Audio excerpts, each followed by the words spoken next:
Goddesses, this is our 100th freaking episode. Woo! And we are going to dive into your favorite topic, all things psychic abilities and intuition.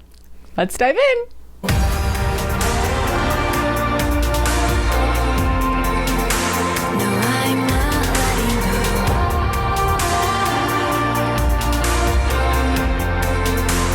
Hello and welcome to another episode of Goddess Hangs. Episode number 100. I just want to scream at the top of my lungs, but I won't do it. We actually made it. We actually made 100. 100. That's big. We've done this 100 times. That's wild. That's a lot. Wow. That's a lot of times that we've sat our butts in these chairs. I know. And if you've watched or listened to 100 episodes, thank you. What a journey we've been on together. I know. Learning and growing together. Growing and learning. I'm Sadie. And I'm Juliet, obviously.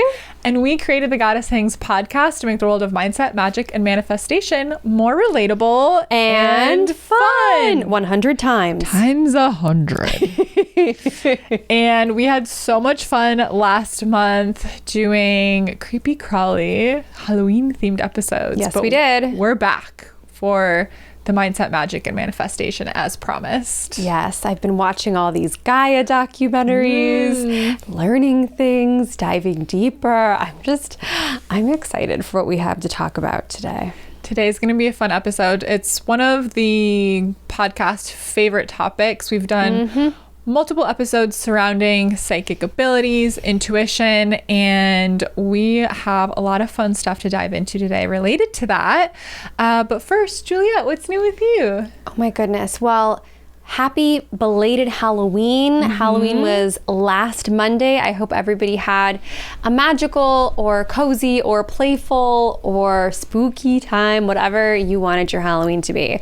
I had a wonderful Halloween weekend. On Saturday night, Victor and I had tickets to go to Clifton's, which is my favorite spot in all of Los Angeles. It's in downtown LA. It's like 4 stories tall. There's all these different areas. Like one room is an enchanted tiki bar.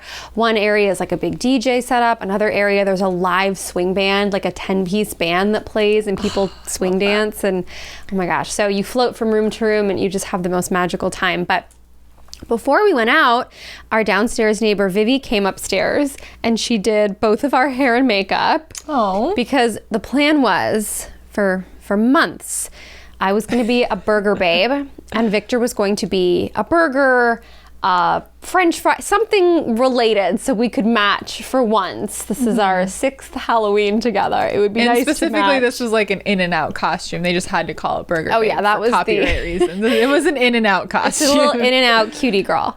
And so this was the plan forever and ever. Well, the day before we are going out, Victor decides he is going to be John Wick. So we had Burger Babe and John Wick. So Vivi came upstairs and like straightened his hair and like made it look wet and drew all these like bloody, bruises and things on his face. It turned out really good. I've watched John Wick dozens of times because it's Craig's favorite movie. I've never even heard of it. It's good to watch one time, I love Keanu, obsessed with him. I'll watch anything with him in it. What a sweetie. But it's just fighting for 2 hours. It's just him fighting guys and being like, really, I don't know if he could beat that many guys at once, but he's Keanu, so he does it. Of course he can. But yeah. So then we're all just like, kind of pre-gaming, enjoying, getting all ready. And then Vivian says, nobody move. And she runs downstairs, she gets her camera and like a light and like all these things, comes back upstairs and spends an hour doing photo shoots of us.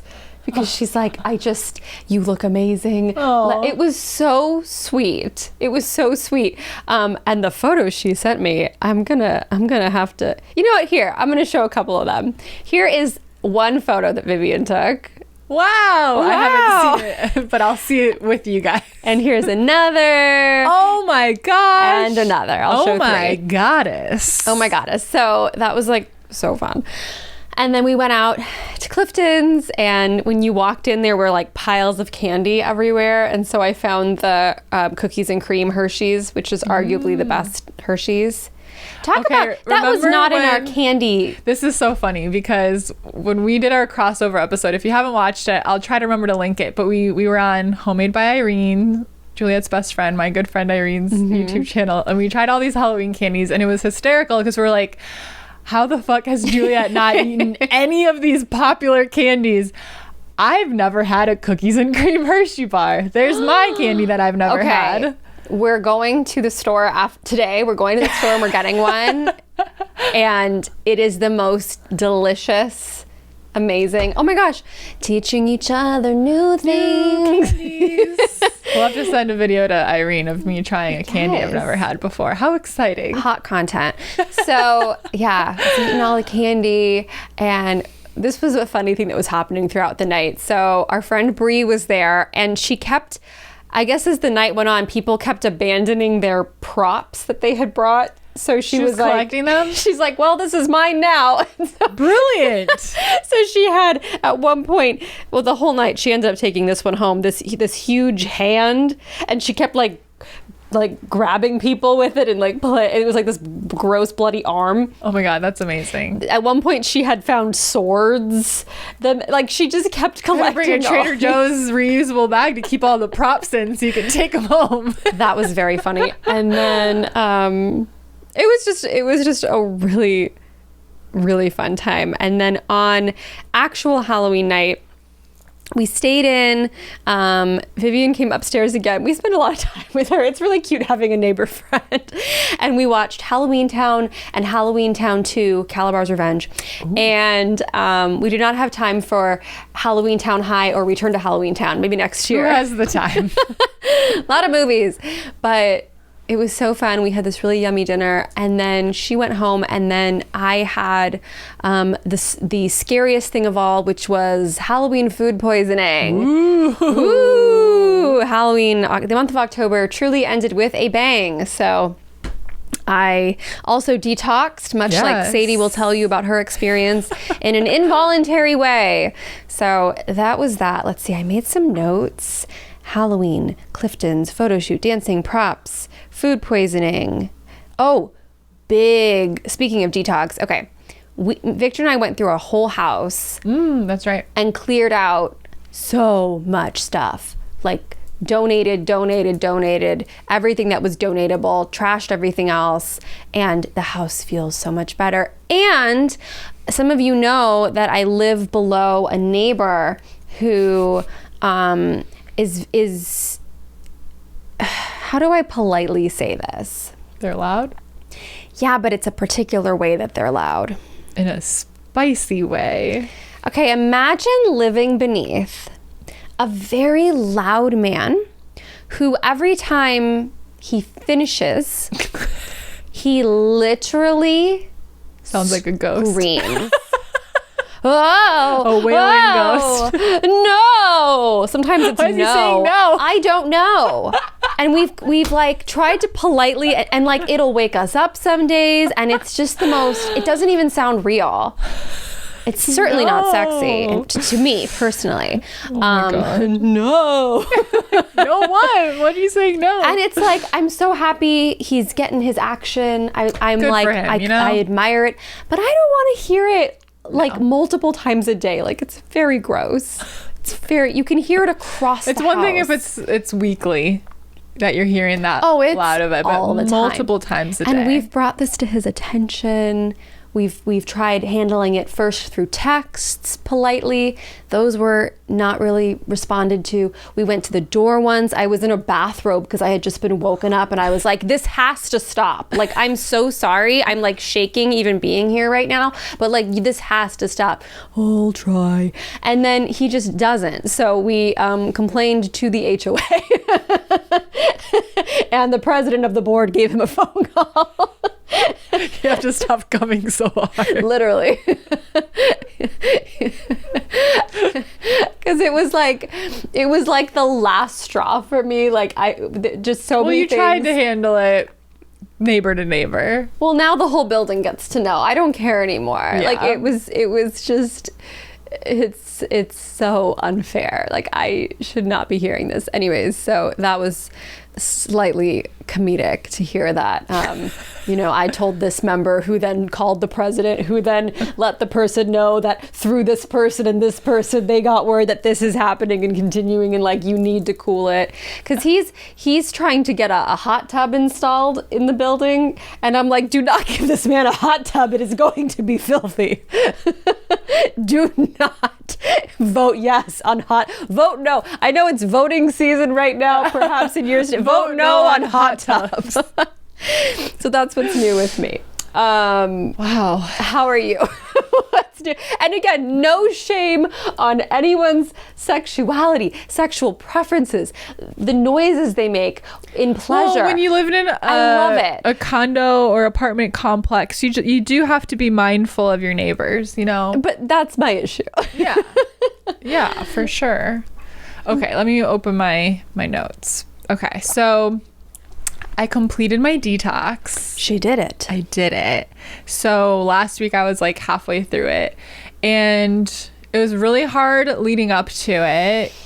Because I cut out coffee, and then I told you I was only eating like lentils and rice with like very specific seasonings that are like bland and good for your digestion. So it was like a week of just like eating tasteless food, which was like, I just love spicy food specifically. I like a lot of seasoning. I like it to taste really good. So it was honestly like hard leading up to it and like the 2 days after, but I'm really glad I did it. But basically, so from where we last left off, I went in for 2 days of treatments in the clinic. So I got a hot oil full body massage, and it was like your scalp, like, completely full of oil, scalp to my tippy toes, and then was in like a steam tent thing. And it was so funny. So the second day I'm coming out of us, it's like a full hour. I'm like going pretty deep in meditation, so relaxed.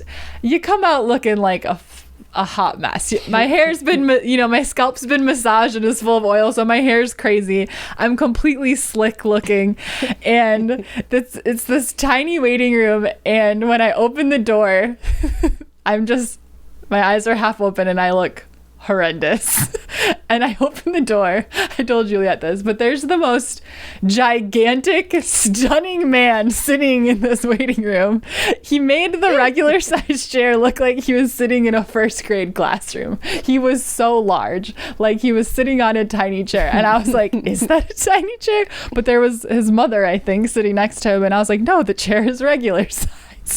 So anyways, I'm just like, and I sit down and wait my turn because I have to pay and get my herbs to go. And I'm just like looking at this guy. So I'm like, where does this guy come from? He's like gigantic and so gorgeous. And then I get called up to do my thing, and she hands me my tea, and she's like, again, this is a tiny waiting room, and she's telling me like, okay, so the goal is 8 bowel movements today. Call us later to tell us how many, and take note of the consistency and the color. And she's just going off, and I'm just like, oh my God. Meanwhile, Thor literally looked like a Greek god. And I'm just like, okay. And I left. So that was a funny little anecdote. But then I went home. I drank my tea. And at first, the tea didn't taste that bad. It was just kind of a gross consistency, but it wasn't too bad. I have no idea what was in it. And at first I was like, I don't really feel anything. I don't think this is working. And then I was like, oh no, I feel like I'm gonna barf. I'm not supposed to barf. It's supposed to come. I was going through these rolling emotions.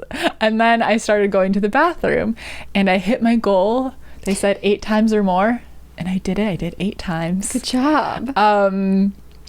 Yeah, it was an interesting day. You just would be like, oh, all of a sudden, and then you had to go immediately to the toilet. Like I couldn't go anywhere because it was just I was actually like resting and laying down, and I was supposed to also like not really like talk to anybody, not really like I'm not supposed to take naps, not supposed to like watch TV or whatever. So I was trying to stay off social media and stay off of things, and so I was just kind of sitting in my house, just sort of like looking around, Just wait. I must have. I wish I would have just filmed myself throughout the day because I was just sitting out. I was like literally twiddling my thumbs, and I'd like read a little bit out of my book, and I was drawing for a while. It was nice. It was like I kind of want to do that more often, where it's like it's just a challenge. Like, and I already do this. I'll be like, okay, tonight I'm not turning on the TV, and I'm just gonna challenge myself to entertain myself without that. But it was cool. It was like, okay, I'm keeping my phone away,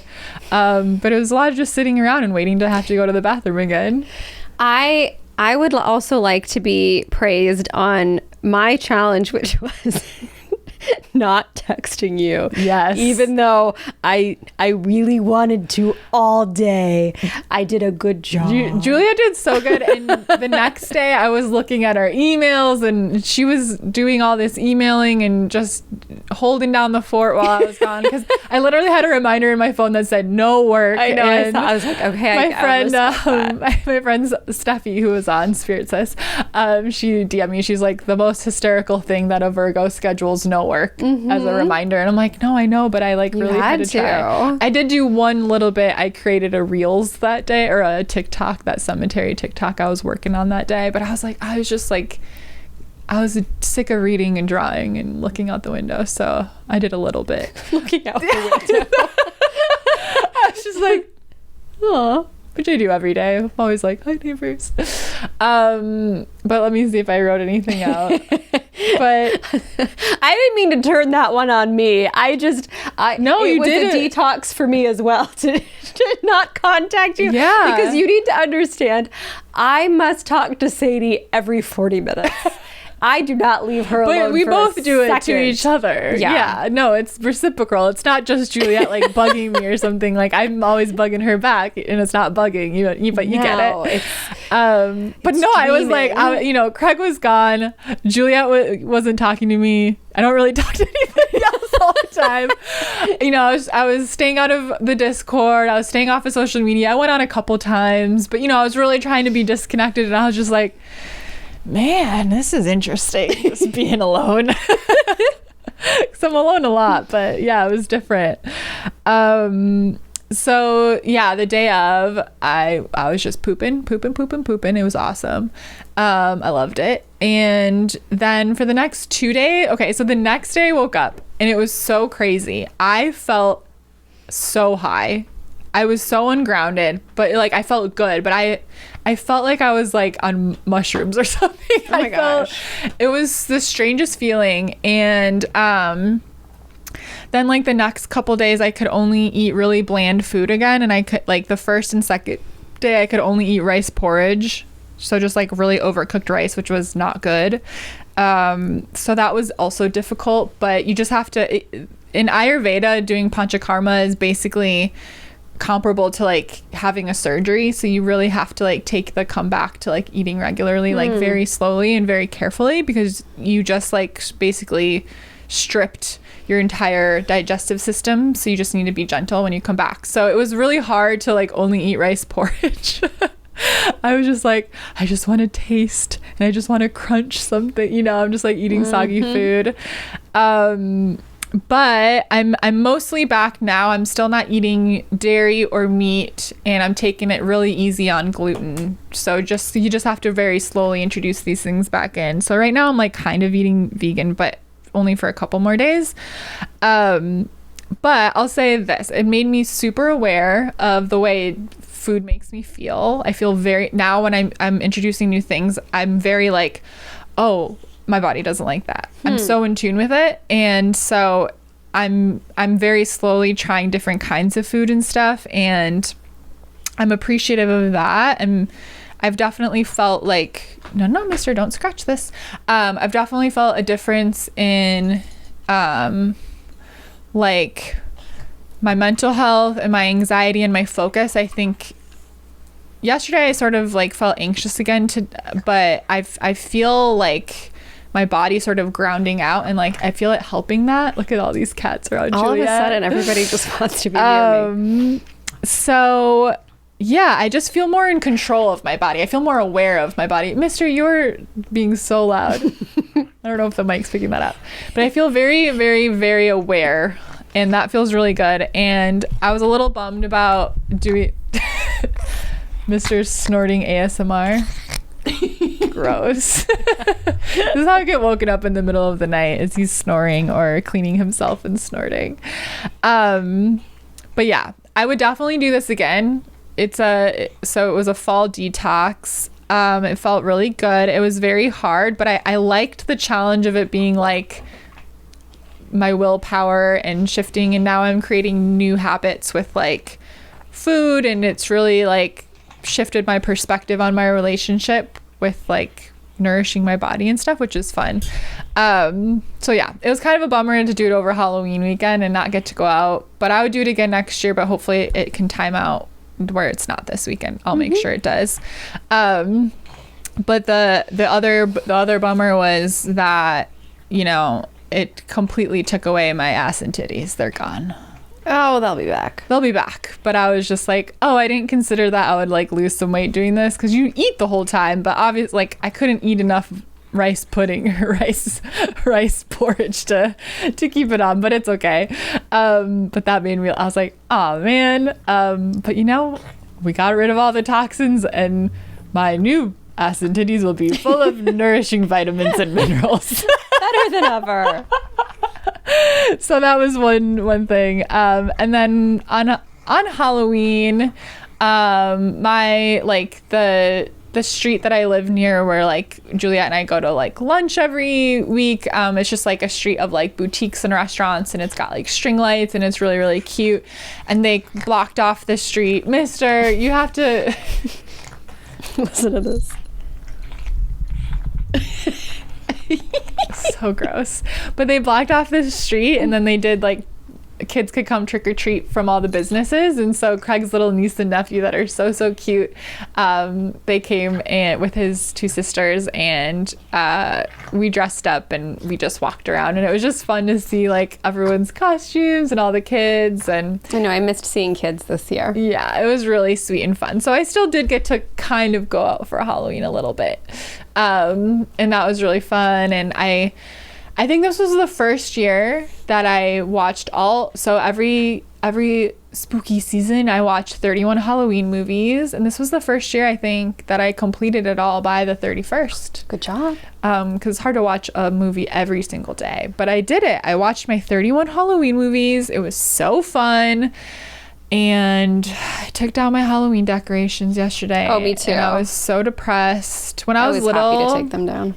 When I was little, I used to throw a fit, and I would be bawling, crying every year when my parents took the Christmas tree down. Like, I would be sobbing. I just have a really hard time with endings. And I'm just like, oh, I still have so much decorations and stuff in my house, and I'm like, oh, my house looks so plain. So I'm like scheming. I'm like, ooh, I gotta go get more decorations for the in-between holiday times. But yeah, that was my detox. I would do it again. I feel really good now. It was definitely challenging, but I really liked it. And it was called Panchakarma, if you want to look into it. It's a fall thing, and it is very intense, so do not do it on your own. It's something that you need to do with an Ayurvedic doctor watching over you to do it with, because it's very intense. But it was really, really wonderful. So if you're interested in that kind of thing, I would definitely recommend it. From my experience, it was amazing. I'm really happy I did it. Oh, good. Yeah. Good. So that's what's new with me. I love it. I am very excited to dive into today's topic. So, oh my gosh, Mister is driving me nuts right now. You're being so loud. I just think it's so funny how we've shared this before. Boo wants to cuddle. Mm-hmm. Mister does not want you to touch him, but he does want to be as close to you as possible without touching. Yeah, like he sleeps on the end of our bed every night, and Boo's like up in the, cuddled on us every night. Like, he's always there, but he doesn't want to be touched. Like, watch this. You want to see him leave really quick? Hi, Mister. Look at him. Hi. Look at him. Hi. I'm so happy you're here. He says, I hope you'll stay for a long time, Mister. Oh, he's kind of enjoying it this time. What? Well, he likes that spot. Oh. Are you just acting You up feeling on affectionate camera today? Wow. Okay, I'm eating my words. I'm just eating them. Look at Boo. Oh, she got her little tug out. Oh. Boo's looking at her brother. You coming over here? So, okay, so we're going to dive in. That's a first. We have a fun sort of two parts to today's episode. I'm going to talk a little bit about what being psychic really means, the difference between intuition and psychic abilities and mediumship and your ego. And then Juliet has some really fun psychic stories for us. Yes, I do. Should I start by teaching a little bit about being psychic?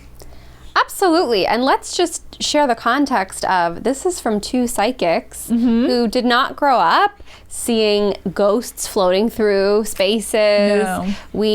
I still don't typically see with my eyes any type of spirit, and it's something we developed later in life, and it's totally possible to develop and nurture these gifts later in life. So I just wanted to add that little piece. Yes. And go ahead. I'm ready to learn and listen. We are two psychics who have been psychic for about 2 years now. 3 years? 2 years. Yeah. About 2 years. Okay, so The whole family's here. Let's begin. what's the difference between intuition and psychic ability? So there's actually no difference.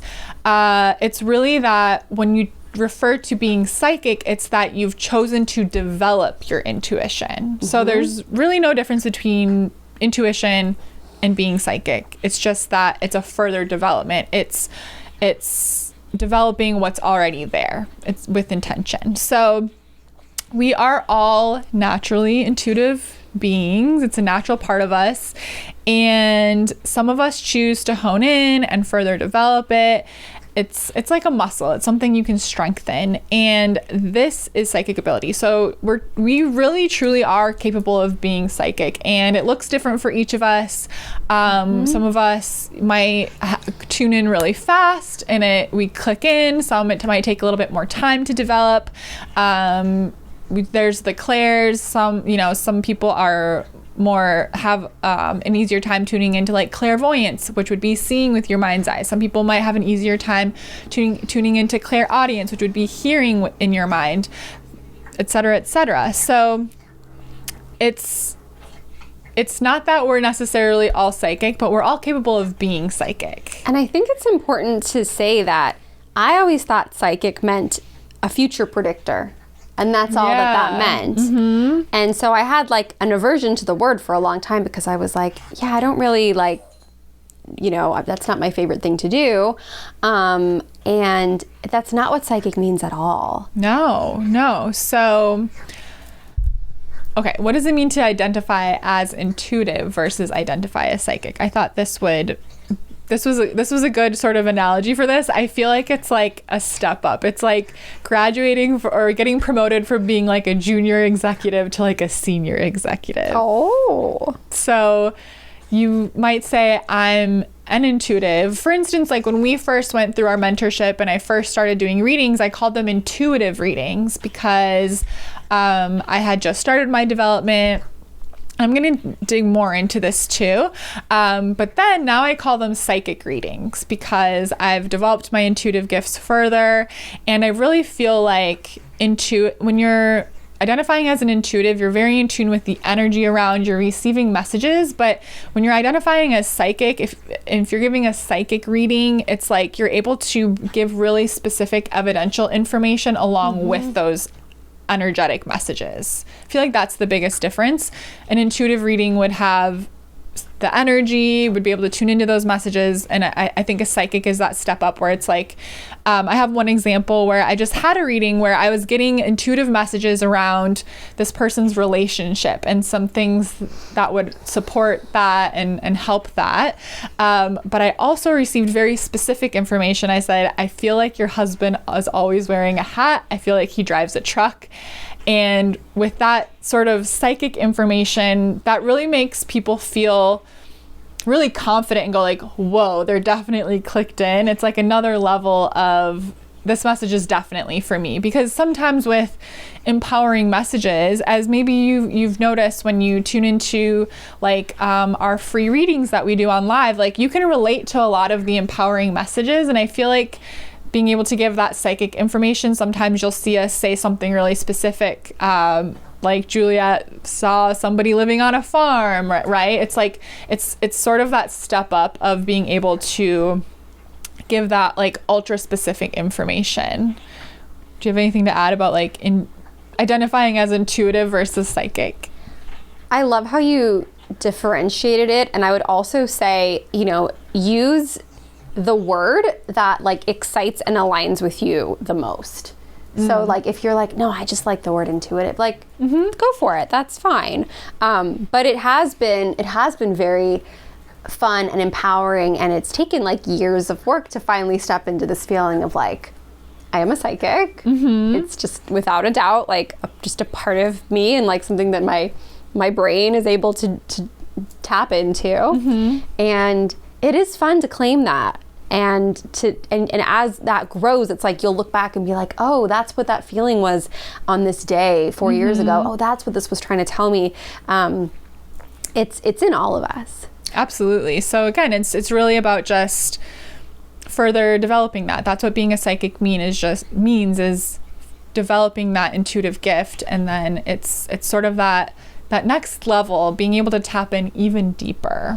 And this just came to me in the same way that we're very passionate about creating some new like understandings and beliefs and ideas about what witches are. Like we, you know, there can be such like a negative connotation about witches and the way that we do it, and the way that, you know, members of our coven or even our listeners do witchcraft is like very positive and very like loving and sweet and empowering. I believe that we do this. Is he about to puke on the desk? Please don't puke on the Wi-Fi, I'm sorry. Maybe close the door, he's being very loud. Okay. Gonna have some vomit to clean up later. Okay. We're back. So, I'm gonna start over. Normally I would just let him do it, but it was gonna be on technology. Well, and like those Wi-Fi units have all those holes on the top. Exactly. I couldn't let that happen. Is it called a modem? Yeah. Okay. Anyways, in the same way that we chaos, in the same way that we love sort of redefining or shining a different light on what it means to be a witch, I now am feeling more and more passionate about shining a light on what it means to be a psychic, because I think there's a lot of fear around psychic abilities. I think there's a lot of just general distrust. And I've had experiences where I've gone to psychics and just felt like this person literally just took my money. And it's exciting to create and open up a conversation and talk about it in a different light, like it's supposed to be a helpful thing. It's supposed to be like, for anybody who has consented to a reading, it's supposed to be like a helpful, life-giving experience. Yeah. And so, okay, go on. And then a medium, so mediumship would specifically refer to tuning in to the spirits of those who have passed on.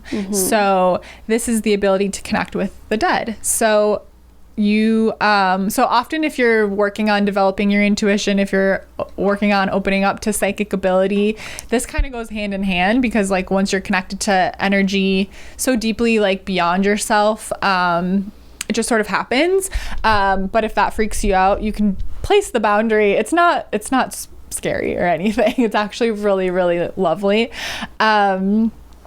But that's what a medium means. So if someone refers to themselves as a medium, that's very specific to saying like, I speak to those in spirit, like a loved one in spirit, a family or friend in spirit. So you might see that some people call themselves psychic. Some people call themselves psychic mediums. Some people could just say mediums. And if this is someone who works in this realm, that title is typically going to say like a psychic is typically, they're going to give readings that are like tuning into your energy, to a live quote energy. A psychic medium would do both. And then if someone says I'm a medium, then they're probably there and specifically they choose to channel loved ones in spirit. So that's what that means. So there's those sort of different ways to title them. And we are both psychic mediums. I think you tend to do more mediumship than I do. Yeah, I do. It's such an odd thing because like even I'm in the process sometimes of being like, this can't be. It's very weird. And then these specific details come back, names and like just so many like dates and no boo, I just look at all these things, and so I'm just as curious in it. But they're each the way that we were at least mentored and trained. It's different energy levels, so it's different frequencies. So to do this is why when you see us go live on Instagram, we're not doing live medium readings. It's a different frequency, and I could never do like 20 of those in an hour. Yeah, like I can do one a day and then I'm done. the emotions attached to it are very intense, I feel like. Absolutely. And it's something about psychic information, like there's just something about just knowing. It almost feels like just knowing or just remembering, like remembering where something was, something lives in your closet, or remembering what the plot of that movie was. It comes to me less emotionally. It comes to me just like just understanding something or just seeing it like a memory. But the mediumship is a bit more of a conversation. But it's all just kind of amazing. Do you have one area that you feel like the most at home in? So I don't advertise selling mediumship readings because I just think like it hits too close to home for me. I did do that as a service for a while, where I offered specifically like you can purchase a psychic reading or a medium reading from me. But I'm still healing from my own grief. It's been so many years now, but I got too emotionally involved every single time, and it is a lot. Like, yeah, it is a lot to tune into someone who the living person you're helping, really misses that person. Sometimes it's very tragic, and so I just had a hard time managing my emotional involvement in those. But when I sell psychic readings, very often a loved one will pop in. But it's very like, it's a little different because there's not as much pressure on that. And I'm like, oh, and I feel, a male presence here. It feels like a grandfather. I'm hearing this name. I just feel a lot of pride. And then I can kind of keep moving into other messages that I feel. So I connect to loved ones in spirit all of the time in my psychic readings, but I don't know, it helps me I prefer to do psychic readings and let that happen if it happens, which most readings, at least somebody comes and at least says a little hello. But I just found, and I was doing a lot of mediumship, and then I just didn't do any readings for like 6 months because I was so worn out from it. So it's really, really special. Like, it's the most beautiful gift to give to somebody, but I just had a really, really hard time placing like energetic and like spiritual boundaries. Like, every time I saw somebody cry, then I would be like, I miss my mom. It was just hard to differentiate that for me at this point in time. But so yeah, I prefer to do my psychic readings like I do. I like doing psychic readings as well. I just feel like there's so much power that we have in the present moment, and sometimes just hearing the right message can transform our whole lives and be like a real turning point. And so I feel like I can be more helpful in that way. But I do, when I do readings, and if you're like, where do I order a reading, right? I don't have them like publicly available. I do them sort of anonymously in another format, but maybe someday.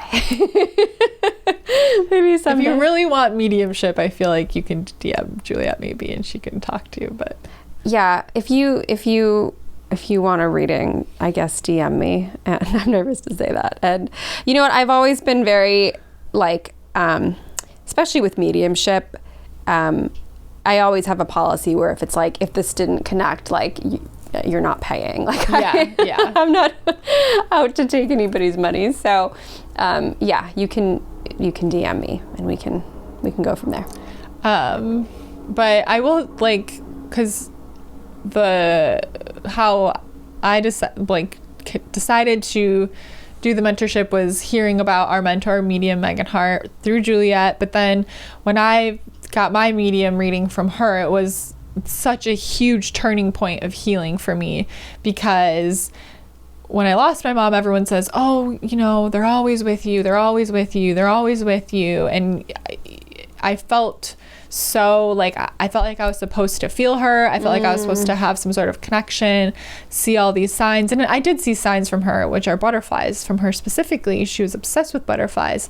But I just was like, like something's, I always felt like I was disconnected. Something was wrong. And then and I had never ever seen a psychic or a medium ever in my life, never experienced anything like that. And then I'm talking to this woman who at the time was a complete stranger to me.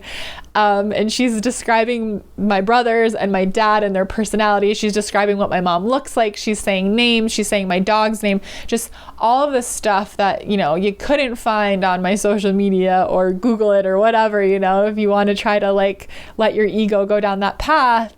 And I was just like, holy shit, my mom really is here. And from that point, that validation and almost that proof, I felt the connection again. And I was just like, oh, I can feel it now, because like somebody showed me. I don't know. It was so, you know, mediumship maybe doesn't feel like always like you're helping someone in the present moment, but it really is. It offers a sense of like closure and peace, I think. Well, and it feels so amazing, you know, in that same vein, what opened me up was a reading with Megan. And the information she brought forward just blew me away. And it was with a relative that I'd always thought about, because the way that he passed away was extremely tragic, and it happened before I was born. And I always thought like, oh, like I never got to meet that uncle. And just like a small trigger warning with suicide, my uncle Scott, he took his life when he was 20 years old, and my mom was probably 22 at the time. And it has so hard on your mom. Yeah, and her mom, and it just sort of like, it just changed like the course of the family. And we have a lot of really big mental health stuff in that particular line that I did get as well. But thank God for the modern day and things we can do. But I was not even expecting for a second to hear from him. I wanted to hear from my grandparents, and in comes, she's like, there's a man here. He's so excited. He's saying he's an uncle, but also like a godfather. And like, he's telling me how he passed away. And she said like, how he did it. And I mean, it was just so, she had like his name. This wasn't, I looked. No. It's not online. Yeah. Because even I was like, this can't be. But it was. And the whole time this is happening, I was getting this little tap on my shoulder that's like, you know, you can do this too. You have this in you too. And that's when the mentorship began. But there is something really powerful about it. And my life has only gotten better and better and more fuller, it's just improved tremendously the more I opened up these intuitive gifts. Yeah. Even if it is a little scary at first. And it's hard. It makes you face a lot like within yourself, I think. And at times it can be hard, but it's the most beautiful gift you can give yourself, I think, to like let yourself get to know your intuition, understand your ego and how it formed and where it comes in, and like honor your intuition. It's really freaking powerful. And so your intuition, what is your intuition if you're new around here? Your intuition, I kind of think of it as like part of it is that it's like your own inner guidance, your own inner wisdom. It's really connected to just the truest form of you, the most pure form of you, your desires, your dreams, your destiny. Like it's who you are at your core. And then the other part of your intuition is that it's connected to the energy around you, your connection to the spirit realm connection. It's kind of like this like radio tower that's like boop boop boop boop, and it can tune into beyond yourself as well. So your intuition is tuned into infinite possibility because it is shining outward and picking up all that information. And then your ego, so you might hear us talk about intuition versus ego. Your ego is tuned into your direct experiences. So this is like what you have directly witnessed and experienced and related to in your life, right? So it's like this computer chip that's holding your data history, right? And so that's it. So it has a very limited scope of what life is about, what's possible for you, who you are.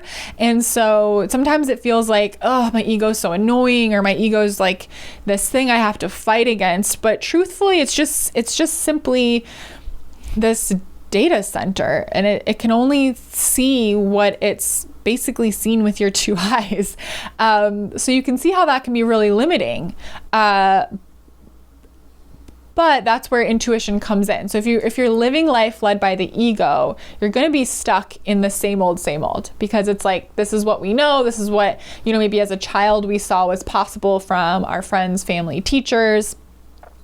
And then, so you can see how very easily family lines can sort of be stuck in the same patterns again and again, because we have only so much information about what's possible for us. And so you see, family lineages that have a history of success that continue forward because that's the information the ego has. And you can see how this can really keep us stuck in one place. So when you can look beyond that and say, okay, ego, I get where you're coming from. I hear you, I see you, but we're gonna see what intuition has to say, because I want to know. I'm grateful to learn from the experiences I have, but I want to know what's beyond this, and I'm ready to try it out. And so that can be scary, and it can be, scary is the word I'm looking for. But it's so powerful to live intuitively. So that's why intuition is so important, because it takes you out of that box of what you've known, and it takes you into the realm of the unknown. But the unknown is where all of the possibility is. Oh, absolutely. I heard something today. I was watching a Manifestation Babe workshop, and she said that when we start listening to our intuition more often, it gets louder. Absolutely. When we don't listen to it, it just gets quieter and quieter over time. It never goes away, but it's just like, imagine if you're trying to communicate something to somebody, if they're just absolutely ignoring you, you're not going to be shouting it as loud. You'll just be like, well, I told you. Right. They're going to be like, well, I'm trying. I'm still here saying my piece, but I'm not going to, your intuition's not going to like scream and wave and jump up and down forever. It's going to be like, all right. But I think what's so cool is that we've been running, group containers for a while now, and it's so amazing once you are in the energy of a group who sees this as possible, that, oh, I can tune in, I can connect to my own loved ones in spirit, I can, communicate with my own spirit guides, I can, tune into my own intuition to see what's possible for me.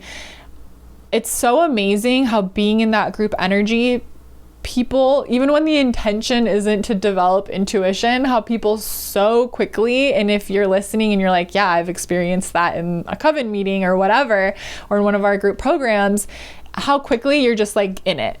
It's just like your ego is given the information and the proof that other people are doing it, so can you, and you open up to it so fucking fast, and it's so cool. So that's been really really powerful to see like we experienced how quickly we opened up once we were put in a mentorship and saw it was possible for someone else, so it could be possible for us too. And then to provide spaces for that to happen is like so cool and so fun. And before we dive into the fun psychic stories you have, should we share a little bit about the new space we're creating for developing intuition? Yes. So we've been getting a lot of DMs, emails. There is high demand for intuition, intuitive development, psychic development, not necessarily, training on how to be a professional psychic, but like really for brand new beginners to intermediate level intuitives and psychics, like to just begin to open up, to really tap into that part of yourself, something that we did as fully grown adults. Yeah.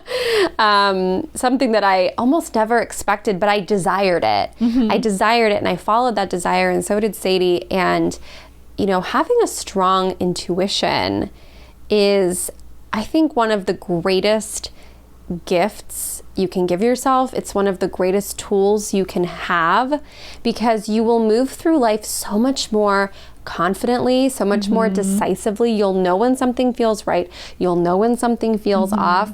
You'll feel, like Sadie just said, more connected to the spirit world, to maybe your ancestors. There's just nothing but upsides to being more intuitive. And there's a reason why people crave it, because it really makes life better. So we are just about to announce this very special place that we are creating for you. And Sadie came up with a very fun name for it. So, introducing the Psychic Circle, which is going to be a monthly membership. We're going to meet twice a month on live calls. One of those calls is going to be a workshop style where we are teaching on intuition, on psychic ability, on development. And then the second call of the month will be a practice session. So sometimes we will be doing practice sessions as a group. Sometimes we'll do breakout rooms where you can practice doing readings for each other. So whether you're in it to develop your intuition personally, or you think it'd be really fun to be able to do readings for other people, whether that's as someone who's paid or for fun with your friends and family, this is going to be really, really special. We're excited to meet with you twice a month live on Zoom. And then there will also be community aspect of it, where you'll be in a special Discord for the Psychic Circle, where you'll be able to pop questions in there, coordinate with other members if you want to give each other readings to practice even more. Because one thing we realized too, and since we've been doing these free reading sessions on Instagram Live, at least for me, I was like, wow, this is such amazing practice to like connect with so many people and do readings fast like that. And I feel like my confidence in my psychic ability and how easily I'm able to tune in has just increased like 100-fold in the last couple months. So we really wanted to create a space where we could teach and mentor, but also nurturing, just having people to connect with and say like, I want to practice. Who wants to get together and practice? So we're really excited. Did I miss anything? Ooh, you also get the opportunity to do photo readings. Oh, yes. Which was a huge part of our training. Where with permission, we will share a photo and you will have the opportunity to sort of meditate, and we're going to walk you through the steps and how we, expand and develop our intuition, and then you'll be able to connect and share about your experience. And you might be thinking, well, how is this different than the coven? Well, this is very specifically centered on developing your intuitive abilities, and you will be able to call yourself a psychic, because being psychic is an intentional development of your natural intuition you already have. It's really going to be focused on the psychic and medium aspect, which is exciting. And like Juliet said, the photos will be of complete strangers that we know, so that we can put in what you read and get them validated by the people, which is exciting. So it's going to be a space to specifically develop your intuitive gifts, your psychic abilities. And the coven is different. The coven, if you're looking for more of like witchy community connection, the coven also meets twice a month, but that is centered around the energy of the moon. We work spells together. We channel messages around the current energy of the given moon. So if you're looking for more like witchy, casual fun, the coven is for you. If you're really excited about the development of your intuition and even psychic medium abilities, if you're a beginner to intermediate, then the psychic circle is perfect for you. And they're both going to be $22 a month. Yep. Psychic so circle super cash flow friendly. $22 a month. And we're just really excited. We're excited to offer something at that price. Yes. 2 calls, a community who's also developing. You can connect and ask questions and practice with. $22 a month. Stay as long as you want. A workshop to learn every month. A practice session every month live with us. It's going to be so fun. And like, it's so funny because I think a couple months ago, like we had kind of briefly like chatted about it and we were like, oh, we'll keep that on the back burner.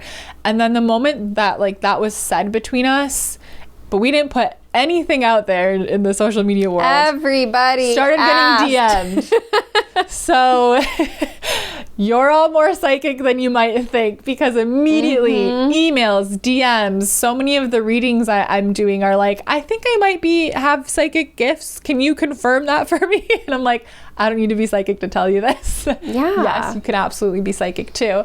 So if this feels exciting to you, if you've ever thought, I wonder if I could do that, the answer is yes. And so we're so excited. The Psychic Circle will be officially open to sign up on 11/11, November 11th. A magic day. And you're more than welcome and invited to be in the Coven and the Psychic Circle. Absolutely. They're two separate portals with some different perks to both, different missions in both, but they'll complement each other really well. Yes. And you'll meet some amazing people. And you'll get to be on 4 calls with us a a month. How all fun. month We'll long, see you every 4 week. calls. Can you imagine?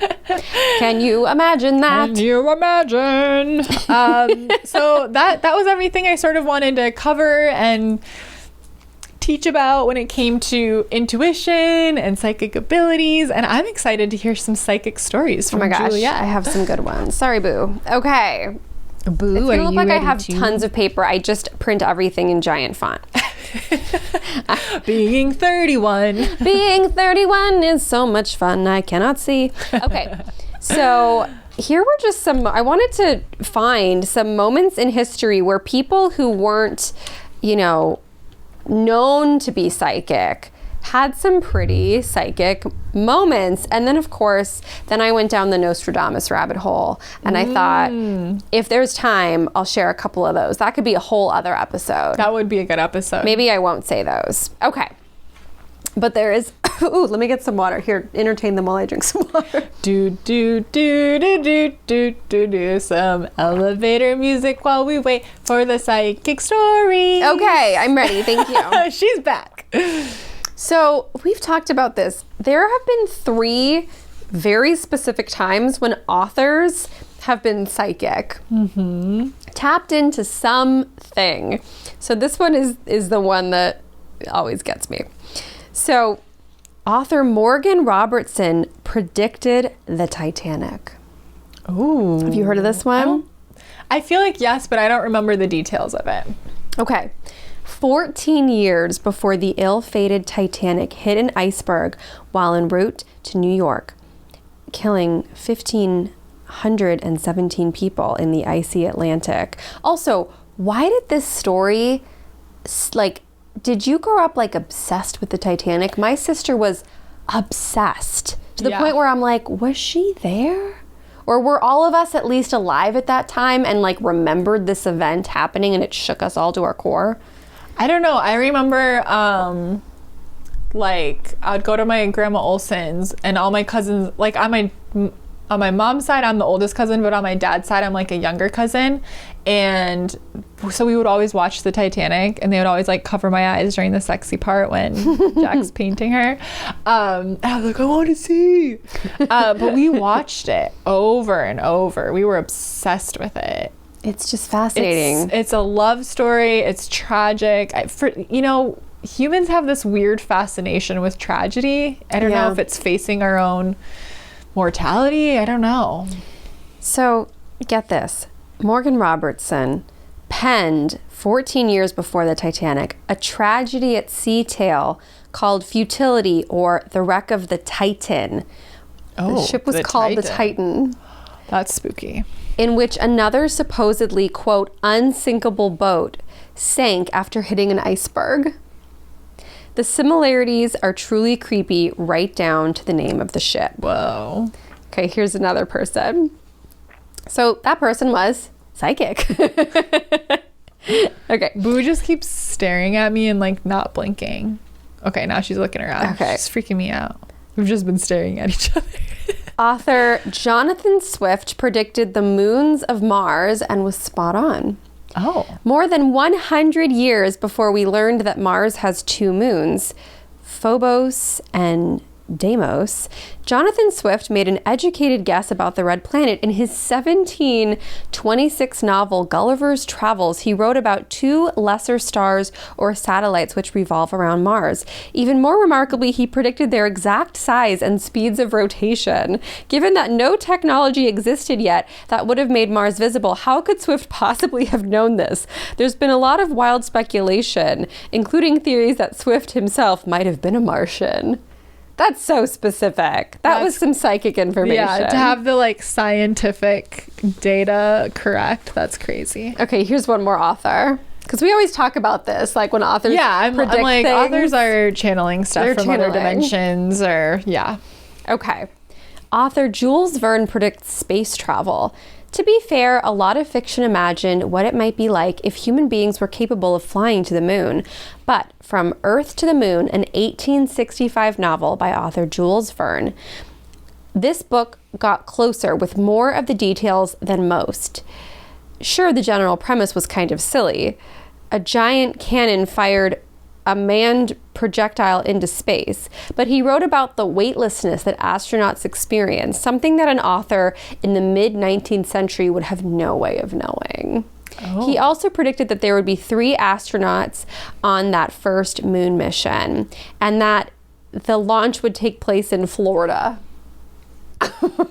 That's very specific. Right? Psychic. Wow. Okay, I have a couple more. I love doing these. I love these. Thank you. Fun facts with Juliet. Okay. Mark Twain was super psychic. Another author. Authors. He predicted his own death. Oh, I think I've heard of this, but I don't remember the details again. Mark Twain was born just 2 weeks after Halley's Comet appeared in the skies in 1835. I didn't realize this was when he was, I guess I should have known this because of okay, anyways. So, as he remarked to his biographer who published his book in 1909, it is coming again next year and I expect to go out with it. It will be the greatest disappointment of my life if I don't go out with Halley's Comet. It may have sounded like a joke, and it was likely intended as such, but true to his word, Twain died on April 21st, 1910, just a single day after Halley's Comet returned. That's crazy. I do remember that one. Doesn't that come around every 47 or 67 years or something? It's like on a specific rotation. Yeah. Well, let's see. What's the math? I don't know. 1835 to 1910. So 1935 would have been 100 years. 25, 90, 15. So 75? Every 75 years. I Is knew that there was right? a 7 Correct in me there. if I did the math wrong. I'll just do it on my phone really quick. Okay. Now I have to know. 1910 minus 1835. Is it 85? Was I wrong? 75. Okay. Good job. Oh my goodness. He also envisioned the internet in the 1800s. Oh. No, it wasn't Al Gore who invented the internet, but the first person to dream about it was Mark Twain. in his 1898 short story from the London Times of 1904, where he introduced readers to something called a telectroscope that used a phone system to create a worldwide network for sharing information. This innovation, Twain wrote, would make the daily doings of the globe visible to everybody and audibly discussable too by witnesses separated by any number of leagues. The next time you use Twitter and YouTube, always remember that the guy who wrote The Adventures of Huckleberry Finn thought of it first. Psychic. Wow, that's very specific too. That you'd be able to see the happenings of the globe. Okay, here's another one. A friend predicted the death of James Dean. Ooh. This one gave me heebie-jeebies. When actor James Dean died in a car crash at the young age of 23, nobody saw it coming. Nobody, that is, but his fellow thespian, Alec Guinness. As the future Jedi Master, Guinness played Ben Kenobi in the Star Wars movies. He explained in a BBC interview in 1977 that he met Dean only once at a Hollywood restaurant. Dean showed off his new car to Guinness, bragging that it could reach speeds of 150 miles per hour. Some strange thing came over me, Guinness recalled. I said, please do not get into that car, because if you do, by 10 o'clock by next Thursday, you'll be dead. Guinness didn't just predict the Rebel Without a Cause star's death, but the exact date, September 30th, 1955, it would happen. Or, hear me out, he's lying about this whole thing. James Dean can't confirm it, he's gone. But if that did truly happen, that was some like psychic information. Yeah. Wow. So that one was like, ooh. Okay, I'm going to find one Nostradamus as a teaser for a future episode that we'll do. Okay. Because Nostradamus... When was he alive? I don't know. Okay, I'll look that up. I want to say it was like the 1300s. It was a long time ago. He predicted Hitler. He was a French astrologer. And he was born in 1503 and died in 1566. Full name, Michel de Nostradam. Okay. I could read the Hitler one. I could read the Great Fire of London. I could read Napoleon. Pick your poison. Charles de Gaulle. Oh, this one has... People are really scared of something that he predicted for 2023. Oh my God, Google tell me. right now. Tell me. Are you guys ready to be really scared? Nostradamus' scary prediction for 2023 published. This event expected to shock the world. Okay, so this article, what am I on? SOT.com? Okay.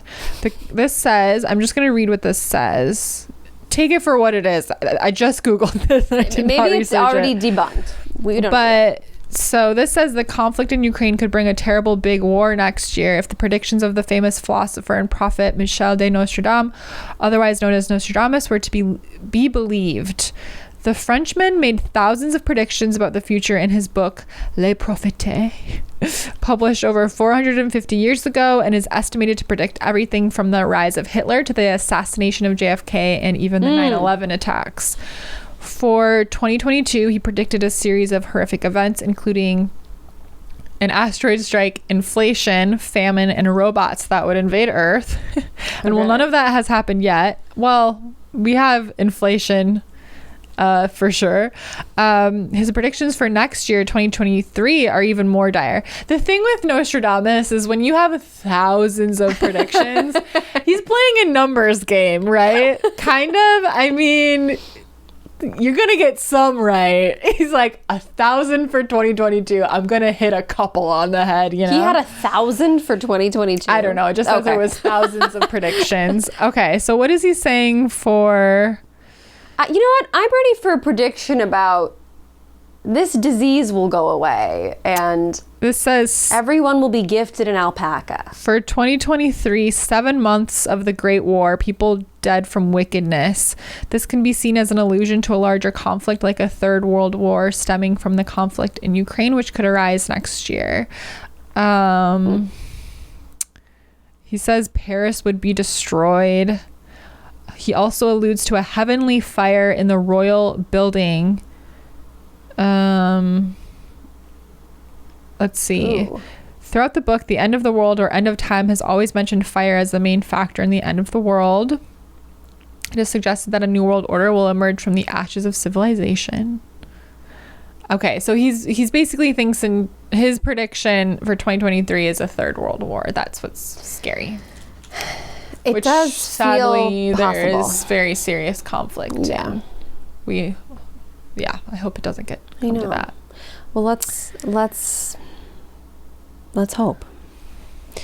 Well, But robots haven't taken over 2022 yet. Crossies yet. on that one, that does happen. okay. How would he know? Okay, I wonder what the specific words he said would allude to robots taking over, because robots weren't a thing in the 1500s. They didn't exist. Okay. Let's save this for another episode. I feel like I've kept everybody on the edge of their seat, but this is like a whole other thing. Oh my God, it's just all... I've watched so many documentaries on him. He fascinates me so much. He would just sit up in his little attic or office or whatever, and like these things would just come through him, but they always came through in prose. Okay, let me just give you like a Give us sprinkle of context. Okay, so let's do something a little more recent in history. We're gonna do the JFK and RFK. Okay. So his prediction, they always were in 4 lines. The great man will be struck down in the day by a thunderbolt, an evil deed foretold by the bearer of a petition. According to the prediction, another falls at nighttime, conflict at Remus, London, and a pestilence in Tuscany. And so everybody's like, what does that mean? So this is the interpretation. The great man, John Kennedy, received numerous death threats, a petition, and was gunned down, thunderbolt, in the afternoon of November 22nd, 1963.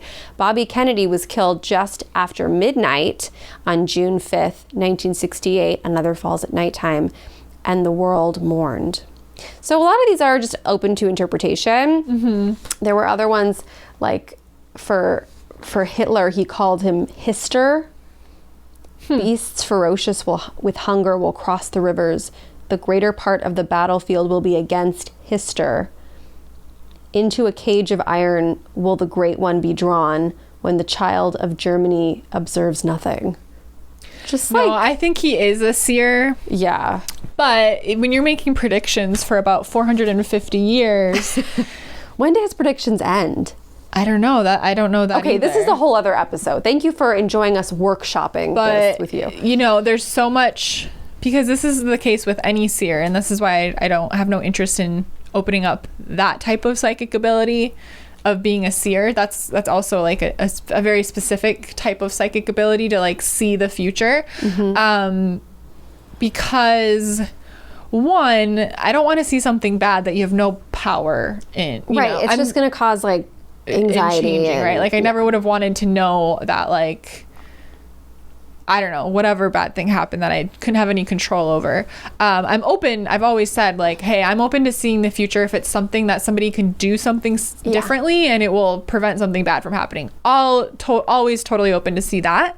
Something that is empowering. But you have to remember there are definitely people who can see the future. So if you go to a seer and get a reading and they're telling you what's going to manifest in your future, and something doesn't happen, it's not always that they were wrong. It's that we have free will, and so many small actions and choices throughout our day have huge butterfly effects in our lives. So it's pretty impressive, actually. You know, I made a joke. I'm like, you make 1,000 thousands of predictions, some will hit, but it depends on all of these choices we're all as humanity constantly making, because it can shift the outcome. The smallest action can have huge butterfly effects down the road. So it is very impressive, and I completely believe he is a seer of the future. I know. He's interesting. We'll do a whole other thing on him, but I think that's a great distinction you're making, that like, you know, to be psychic, to be intuitive, it doesn't mean you are predicting the future. No. That is a whole other tier. It's That's like very a seer. hard to do. Yeah. Especially when things can change all the time. That's something I always say when I do readings. It's like, you know, this is what I'm feeling in this moment. This is how the energy is appearing, you know, but the ultimate truth is that we have the power to make changes, to maneuver in our own lives. And I don't think too many things are set in stone. I think we have a lot of free will and power. I do have a good example of a seer making a big impact, and this is Craig's story, but he's told it before, either on this podcast or on his. But that his sisters were at a party where there was a psychic, and she, you know, it was just like the parties we do, you know, fun and playful. And her sisters went to her, the psychic, and she got very serious, and she was like, I need to see your brother. Like, she instantly saw what Craig's future was going to be if things didn't change. And this is, I don't know her name, but some famous psychic, costs a lot of money to go to. And she was like, I'm not going to charge him. Like, I need to see him. And so he went to her, and she was like, I can see your future and you will not make it. Like, it has to change. So that's an example of like being able to empower somebody. Like, oh, wow. Ooh, chills. Sometimes we do see the future in order to say, ooh, this path, that's only going to lead to bad.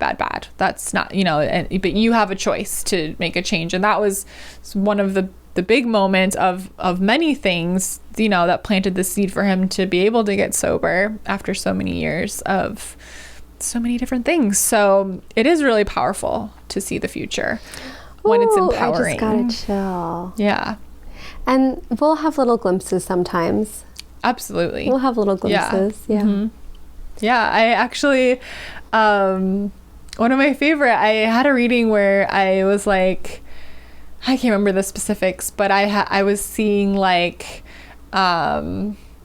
what somebody like looked like and what they were like, and I was seeing all these details, and at the time there was no feedback on how that connected. And then somebody reached out to me like 6 months later and emailed me and said, oh my God, you will not believe this. All the stuff you told me in my reading, I didn't make any sense of it. And then that is what played out. I met this person and all of these things happened, and it's been the most beautiful, amazing thing in my life ever.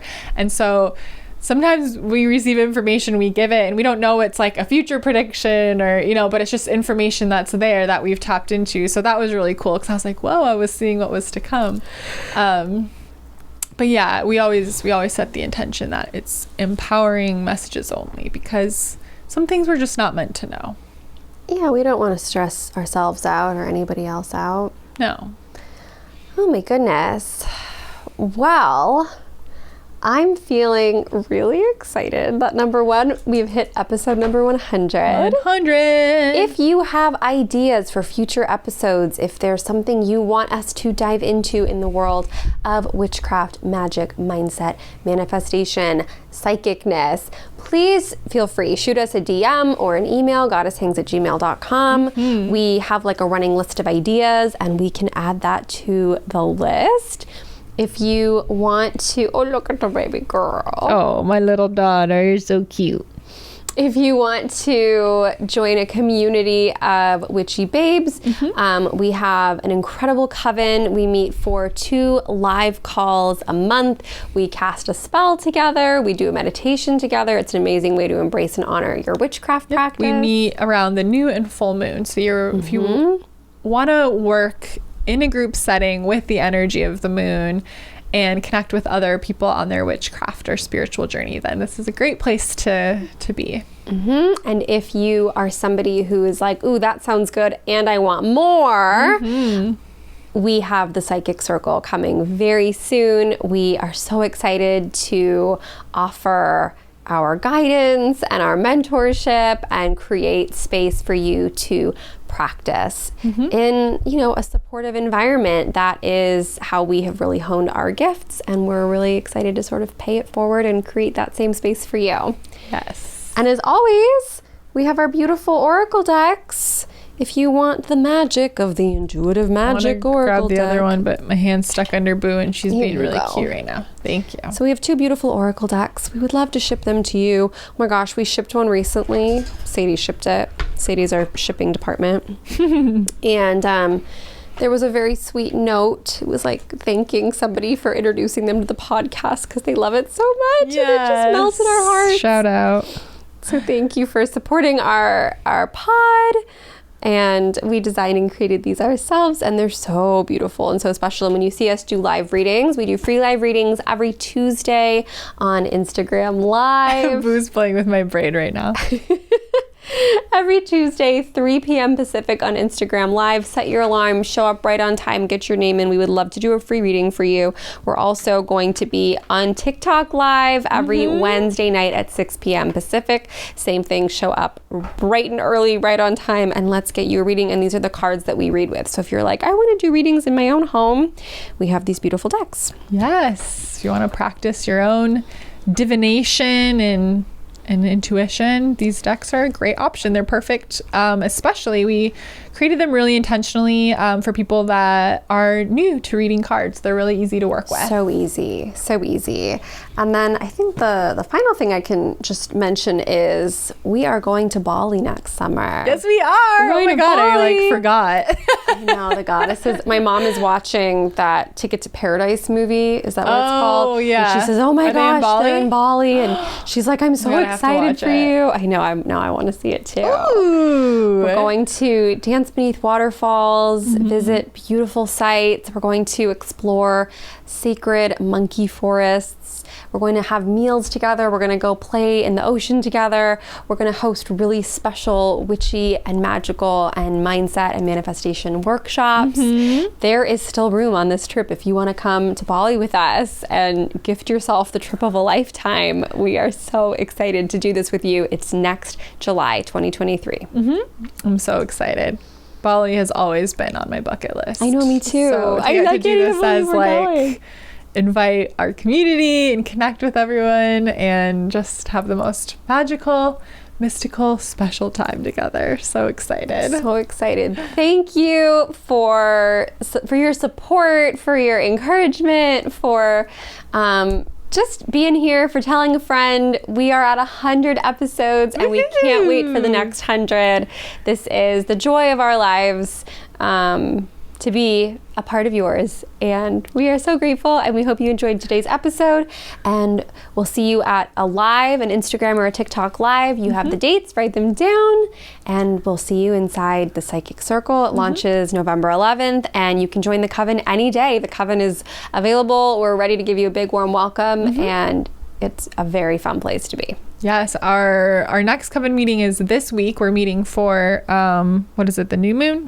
Yeah, I think so. The full moon. The full moon. I'm like, where am I? My detox has me all turned around. We're meeting for the full moon, I believe, on Wednesday, Tuesday. It's you know written what? down. Don't know. But we're meeting this week. This week. Click on the link and you'll be able to check it out.